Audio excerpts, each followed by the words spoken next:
ماذا لو أخبرتك بوجود معدن لين إلى درجة أنه يقطع بالسكين؟ إنه البوتاسيوم، أحد أكثر المعادن القلوية غرابة وتفاعلا، والأدهى من ذلك أنه يشتعل فور ملامسته للماء. وفي هذا الوعاء يوجد الصوديوم، وهو معدن قلوي آخر يتميز بليونته أيضا، لكنه أكثر صلابة بقليل من البوتاسيوم. والآن شاهد ما يبدو وكأنه سحر حقيقي.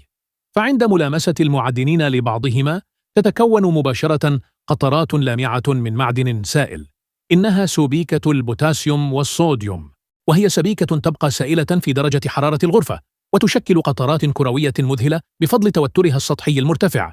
هذا المعدن السائل لا يقتصر على شكله المدهش فحسب، بل يستخدم أيضا كمبرد في بعض المفاعلات النووية وحتى في الأقمار الاصطناعية. لكن خلف هذا الجمال تكمن خطورة شديدة، فمجرد تعريض هذه السبيكة للهواء قد يؤدي إلى اشتعالها تلقائيا، أما عند ملامستها للماء فإن الانفجار قد يحدث خلال ثوان معدودة.